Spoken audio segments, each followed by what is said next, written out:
Sir దాదాపుగా 6-7 నెలలు అవుతుంది కూటమి ప్రభుత్వం వచ్చి ఇసుక ఉచితం చేశారు. ఒకవైపు రాజధాని డెవలప్మెంట్ అంటున్నారు. ఏంటి మార్పు ఏమైనా కనపడుతుందంటారా? ఎట్లా ఉంది మార్పు ఏమైంది? మారు బాగా రోడ్లు సార్ ప్రధానంగా రోడ్లే పల్లెటూర్లలో గతంలో గ్రామాల్లో ఏం లేదు చాలా బాగుంది. రోడ్లు బాగుంది. జగన్ గారు ఏమీ లేదు, నేను పండగ తర్వాత అయితే వస్తారు అత్తడే దాన్నే ఉంది, రావచ్చు దాన్నే ఉంది. నమ్మాలి జనాలు, నమ్మాలి. ఎట్లా నమ్ముతారండి? ఎట్లా నమ్ముతారు? ఆయన చేసుకున్నది ఆయన అక్కడ కూర్చుని నువ్వు పట్టణకు సరిపోయింది. అప్పుడు ఆయన వచ్చి అసలు ఇప్పుడు వాళ్ళు నెలకోసారి మీటింగ్ వేసుకుని చెప్పుకుంటున్నారు ఏం జరుగుతుందో వాళ్ళు ఏంటి. అది పద్ధతి. ఇప్పుడు నేనే మా వర్కరు, నేను వానర్ని, కనీసం మన తెలియపని చూడాలిగా. దాని గురించి నాకు తెలియదు, నువ్వు చెప్తాను తెలియదు అసలు ఏం నడుస్తుంది, కస్టమర్ ఎలా మాట్లాడుతున్నారు, రేట్ ఏంటి చూసుకోవాలి మనం. ఇప్పుడు మంత్రి మండలి మీరు అన్నట్టుగా మంత్రి మండలి పెట్టుకోవడం కానీ, లేకపోతే సమస్యలు పరిష్కరించుకోవడం కానీ, అందరూ ఒక మాట మీద రావడం కానీ అసలు లేదు మేము చూడలేదు. ఇది మాత్రం బాగుంది, ఇలాగ ఉండాలి మొత్తం మీద సార్. అంటే అప్పుడు గత 5 ఏళ్లలో అమరావతిని అది 3 రాజధానులు అనే మాట కానీ, లేకపోతే ఎక్కడ కూడా ఏమి చేయకపోతే ఇప్పుడు ఈ హాస్పిటల్ ఉంది, ఊరిని ఆయన 2 ఎకరాలు ఇచ్చాడు ఒక ఆయన దాత, ఏదో 2 మంది కట్టారు కానీ ఆయన నిగ్రహం కానీ ఆయన కొనేసి విధానం అంత సెలవు ఇచ్చినప్పుడు గవర్నమెంట్ ఏం చేయాలి? చిన్న నిగ్రహం పెట్టి చాలా మంది వస్తారు, చేయాలిగా. మరి ఇప్పుడు మళ్ళీ వచ్చింది గవర్నమెంట్ చుట్టూ పారి కదా, అప్పుడు ఆర్డర్ అయిపోయి సెలవు కడుతున్నారు. ఇప్పుడు ఈ రోడ్డు ఉంది, రోడ్డు అన్ని రోడ్లు అన్ని బాగుంది, అట్లా ఉండాలి. బ్రహ్మాండంగా ఉంది.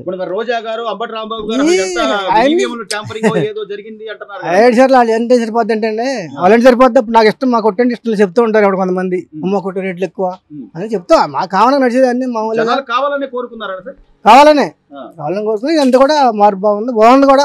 మీరేం చేస్తారు సార్? మా కాంగ్రెస్ మెరుగుపడ్డాయా? జరుగుతున్నాయి అంటారా?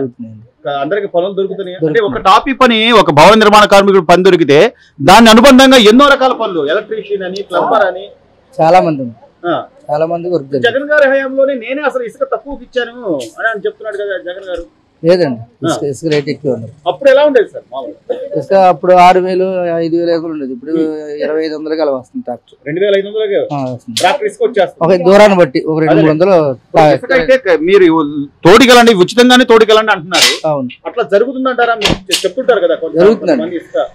మరి అక్కడ ఇసుక తీసుకెళ్ళమన్నారు కానీ వచ్చే వాళ్ళందరికీ వాళ్ళకి ఫ్రీగా వరగా. సో ఇప్పుడైతే కొద్దిగా మార్పు అయితే ఉంది, పనులు దొరుకుతున్నాయి, భవన నిర్మాణ కార్మికులు పనులు అయితే ఉన్నాయి. ఎలా ఉంది సార్ చంద్రబాబు గారి పనితీరు కానీ, పవన్ కళ్యాణ్ గారి పనితీరు కానీ ఎలా ఉందంటారు? రోడ్లు వేయడం అని కానీ, రోడ్డు వర్క్ బాగా జరుగుతాయండి. ఈయన ఉంటే మాకు కంపల్సరీ రోడ్డు వర్క్ డెవలప్మెంట్ ఉంటుంది. ఉద్యోగాలు, రోడ్డు వర్క్లు కానీ, కాంక్రీట్ వర్క్లు కానీ, ఇసుక కానీ, లేబర్ అవగాహన కానీ బాగుంటది. ఉంటే మరి జగన్ గారు నేనున్నప్పుడే బాగుండేది, నేనుంటే ఇంకా ఎంతో చేసేవాడిని అంటున్నాడు ఆయన. అది కాంట్రాక్టర్లే చెప్తున్నారు, ఆయన ఇసుక మాకు అవకాశం ఇవ్వలేదు, ఇసుకుంటే మేమే వర్క్లు చేస్తాం కదా. వాళ్ళ బిల్డర్లు కాంట్రాక్టర్లు వర్క్ చేస్తేనే కదా మాలాంటి వాళ్ళు ఎంతో 100 మంది పని చేసుకుని బతికేది. వాళ్ళకే లేనప్పుడు మాకేం వచ్చింది? వాళ్ళకే అవగాహన ఇవ్వాలి. వాళ్ళ పార్టీలో ఉన్న వాళ్ళకే అవగాహన ఇవ్వలేదు. వాళ్ళే ఇది ఒకటి చేస్తే బాగుండదు, ఇవన్నీ బాగున్నాయి అని వాళ్ళ నోటితోనే అన్నారు చాలా మంది. బాగుందండి. దాదాపు 6 నెలలు అవుతుంది కూటమి పరిపాలన ప్రభుత్వం అధికారంలోకి వచ్చి. అసలు ఏమన్నా మార్పు ఉందంటారా? మీ అభిప్రాయం మీరేమనుకుంటున్నారు? ఆయన 6 పథకాలు చెప్పాడు, 2 పథకాలు చేశాడు. పెన్షన్ అన్నాడు, ఇచ్చాడు. గ్యాస్ బండి ఇచ్చాడు. పండగ నుంచి మహిళలకి ఉచిత బస్సు కూడా ఇస్తా అంటున్నాడు. జనం ఈయన కావాలనే వేశారు. కావాలనుకున్నారంటారా? కావాలనుకునే ఇంకా ఏదో మొత్తం అంటే ఈవీఎం ట్యాంపరింగ్ ఏదో జరిగింది, లేకపోతే ఎంత ఓట్లు వచ్చాయి కదా. అవన్నీ పిచ్చి మాట సార్. నాకు వచ్చినప్పుడు మరి 151 వచ్చినప్పుడు ఏం జరిగిందని చంద్రబాబు నాయుడు కానీ వీళ్ళు కానీ అడగలేదు కదా. అభిమానంతో ప్రజలంతా ఓట్లు వేశారు, నమ్మారు జగన్. అవన్నీ ఒట్టి మాటలు సార్. పబ్లిక్ మార్పు వచ్చింది. ఈవీఎంలు ట్యాంపరింగ్ అయితే దేశం మొత్తంలో ఎక్కడో చోట తప్పు దొరికిందిగా, అంతే. సో మీరన్నంత మీరు ఆలోచించినంతగా కూడా గతంలో మంత్రులుగా చేసిన వాళ్ళు, ఎమ్మెల్యేలుగా చేసిన వాళ్ళు కనీసం ఆలోచించకుండా కొద్ది సమయం ఇవ్వాలి, 1 సంవత్సరం అయినా చూడాలనేది లేకుండా అసలు అల్లాడిపోతున్నారు జనాలు, కష్టాల్లో ఉన్నారు. మళ్ళీ నేను జనాల్లోకి రాబోతున్నాను జగన్మోహన్ రెడ్డి గారు అంటున్నారు. ఆయన రావచ్చు, రాకూడదని ఎవడు అంటలా. నువ్వు దాన్ని రీజనబుల్ గా ఫైట్ చేయాలి. తప్పు చేస్తే నువ్వు విమర్శించాలి, వాస్తవాలు ఉండాలి.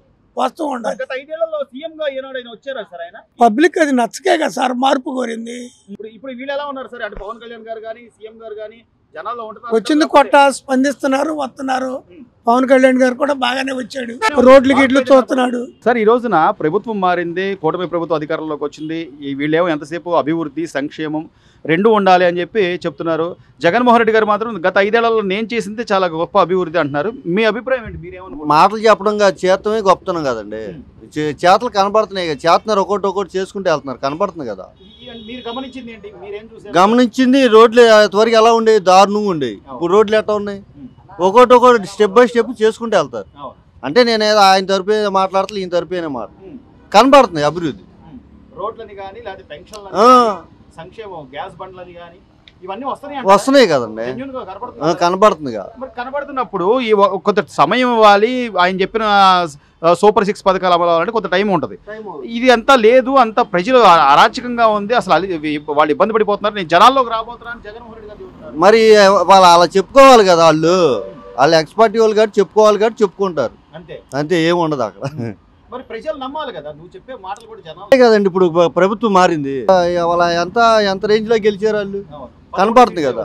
రేపు వచ్చేది కూడా అలాగే వస్తుంది మళ్ళీ, డౌట్ లేదు దానిలో. ప్రజలు క్లారిటీగానే ఉన్నారు. ఎంతవరకు అంటే ఏ బిస్కెట్ ముక్కలు వేసినట్టు ఈ మాటలకు పడిపోయేవాళ్ళు ఇవాళ చూశారు కాబట్టి జనం కూడా చీ అనుకున్నారు కాబట్టి కనపడుతుంది. ఒకవైపు పవన్ కళ్యాణ్ గారు కానివ్వండి, లేకపోతే మరోవైపు సీఎం గారు కానివ్వండి, ప్రజల్లోకి వెళ్ళిపోతున్నారు, ప్రజా సమస్యలు వాళ్ళని అడిగి తెలుసుకుంటున్నారు. గతంలో జగన్మోహన్ రెడ్డి గారు అట్లా ఎప్పుడైనా వెళ్ళిన దాఖలాలు ఉన్నాయా? అంతకుముందు ఆయన గెలక ముందు ఇంటింటికి వెళ్ళాడు, అది అందరికి తెలిసేది. ఆయన ముఖ్యమంత్రి అయిన తర్వాత ఒక ఇంటికి వెళ్ళింది లేదు, ఒకరితో మాట్లాడింది లేదు. ఎంతసేపు వాళ్ళ చేతి కింద ఉన్నారు కదా చెంచేగాళ్ళు, వాళ్ళతో మాట్లాడటమే కానీ ఏం లేదు. ఆయన అసలు రాలేదండి, బయటికి రాలేదు కదా. మరి అలాంటప్పుడు ఇప్పుడు మనం ఏం తప్పు చేసాం, 151 నుంచి 11కి ఎందుకు వచ్చేసాం అని ఆలోచించుకుంటున్నారంటారా? ఏమైనా పునఃసమీక్ష కానీ? ఎంతసేపు ఒకరినొకరు తిట్టుకుంటారు వాళ్ళు. అవి తిట్లు కూడా పరం బూతులు, అవి మనుషులు ఈయన బూతులు కాదు అవి. అది అందరు అది ముందు అక్కడే స్టెప్ తేడా పడింది. వాళ్ళు ఇన్ని వాళ్ళని తిట్టా, వాళ్ళు వీళ్ళు తిట్టా కానీ అభివృద్ధి ఏది అసలు కనపడుతుంది కదండి. ఇవాళ చదువు లేకపోయినా సరే జనాలకి కొద్దిగా ఉంటుంది మెమరీ. ఆ బూతులు తిట్టుకుంటాం, ఈయనే బూతులు కూడా కాదు అవి. అవునా కదా? రోజా గారేమో అంతా ఏదో ఈవీఎం ట్యాంపరింగ్ జరిగి ఉండొచ్చు, లేకపోతే అసలు మేము ఓడిపోయే పరిస్థితి కాదు, మాకు 39% ఓటింగ్ ఉంది, ఈసారి 5 ఏళ్ళు మళ్ళీ మేమే వచ్చేది, మొత్తం అందరు లెక్క తేలుస్తామని చెప్పి వార్నింగ్లు కూడా వచ్చినప్పుడు ఏమండి వాళ్ళకి 151 ఎందుకు వచ్చినప్పుడు అంతకుముందు ఈవీఎం ట్యాంపరింగ్ జరిగింది కరెక్టే. మరి వాళ్ళకి 151 వచ్చినప్పుడు మేము అలా అనుకోవాలిగా. అంతేగా మరి అంటే వాళ్ళ దాకా వస్తే ఒక న్యాయం, ఇంకోళ్ళకి వచ్చే ఒక న్యాయం అంతేగా. ఇప్పుడు ఎప్పుడైనా లక్కు ఒకసారి మీకు రావచ్చు, ఒకసారి మాకు రావచ్చు, అంతే. జనాల్లో ఒకళ్ళని బట్టి చూస్తారు, చేస్తారు అది.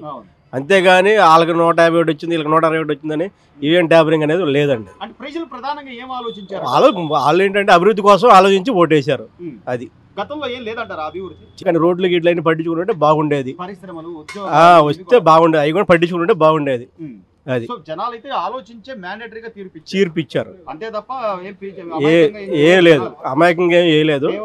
అభివృద్ధి చూసుకుందాం, పిల్లల కొద్ది భవిష్యత్తు బాగుండదని ముందు చూపుతూ వేశారు ఓటు. ఈ రోజు చంద్రబాబు నాయుడు గారు పక్క కేంద్రంలో మోడీ గారు నిన్న చూసాం 2 లక్షల కోట్ల పై చిలుకు ఆంధ్రప్రదేశ్ లో పెట్టుబడులు కానీ లేకపోతే ఏదో అవును ఆయన శాంక్షన్ చేయడం కానీ చేశారు. పవన్ కళ్యాణ్ గారు చేశారు. ఎలా ఉంది సార్ ఈ కూటమి ప్రభుత్వం అంటే ఇప్పుడు ప్రజెంట్ ఇప్పుడు సూపర్ 6 పథకాలు అమలు పెట్టారు. ఇప్పుడు ప్రజెంట్ 2 అమలు అవుతున్నాయి ప్రస్తుతానికి. ఇంకా ఉచిత బస్సు ప్రయాణం ఒకటి ఉంది, ఇంటింటి మహిళలకి 2500 ఇస్తారు, 1500 ఇస్తున్నారు. అవి ఉన్నాయి, కొద్దిగా టైం ఇస్తే కొద్దిగా అవి కూడా చేస్తారని మా నమ్మకం. సో వీటన్నిటికీ కొంచెం పెట్టుబడులు రావాలి. ఆయన ఏమంటారు అంటే నేను ఇన్కమ్ జనరేట్ చేసి ఖచ్చితంగా నేను చెప్పిన పథకాలు ఇస్తానంటున్నాడు. దానికి సమయం ఇవ్వాలంటారా? సమయం ఇవ్వాలిగా. మరి ఇప్పుడు ఒక ఇల్లు కట్టాలంటే ఎమ్మటే అయిపోద్ది కదా. ఒక ఫౌండేషన్ వేయాలి, అన్ని పిల్లర్స్ వేయాలి, స్లాబ్ వేయాలి, అన్నీ చేస్తేనే కదా ఇల్లు అవుద్ది. మొత్తం ఎమ్మటే అయిపోదు కదా. ఇవాళ నైట్కి వెళ్ళి పొద్దున్నే అయిపోదు కదా. హడావుడికి ఏం లేదు, ఆలోచిస్తారు. ఏమంటారు ఇప్పుడు పెట్టుబడులు, పరిశ్రమలు, ఉద్యోగాలు వాళ్ళు చెప్పినట్టు అన్ని జరుగుతాయండి, కంపల్సరీ జరుగుతాయి. నమ్మకం ఉంది. కనపడుతుంది కదండి, కనపడుతుంది. పవన్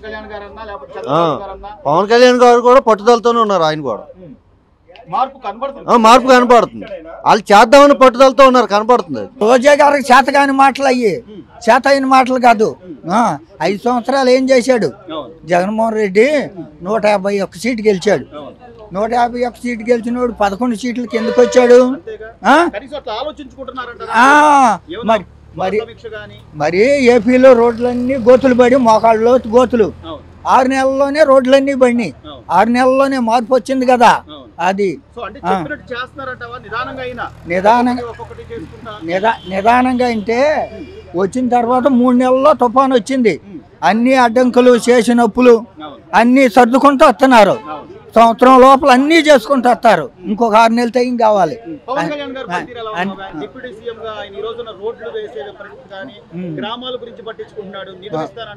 పవన్ కళ్యాణ్ గారు కూడాను అన్ని నీళ్ళు ఇస్తున్నాడు పంచాయతీ రాజ్ శాఖ బాగానే చేస్తున్నాడు బాగానే అందరితోనూ బాగానే సమస్యలన్నీ మీరు చెప్పండి మేము చేస్తాం అంటున్నాడు పని బాగుంది జనం సంతోషపడుతున్నారు 5 సంవత్సరాల నుంచి అధ్వానంగా రిస్కులు పడ్డారు ఇప్పుడు 6 నెలలు 7 నెలల నుంచి జనాలందరూ ఫ్రీగా ఉన్నారు సంతోషంగా ఉంటున్నారు మనశ్శాంతిగా నిద్రపోతున్నారు జగన్మోహన్ రెడ్డి జనాల్లోకి వచ్చినా కానీ జగన్మోహన్ రెడ్డి గారు ఇంకెవరు చూడరు ఈసారి 5 సంవత్సరాల్లో చిరాకేసిపోయింది 5 సంవత్సరాల్లో చెదరేసిపోయింది ఎందుకు అంత చెదరంటే ఏం అభివృద్ధి చేయలేదు కాబట్టి రోడ్లు పోయలేదు నమ్మి ఓట్లు వేశారు కరెంటు బిల్లులు పెంచాడు అన్ని పెంచేశాడు సామాన్యులు బతికే పరిస్థితి లేదు సామాన్లు తిండుకున్న గుడక రాళ్ళ సంపాదన జనం తెలివైన వాళ్ళు కాబట్టి 151 సీటు గెలిచిన 11 సీట్లకు పడగొట్టారు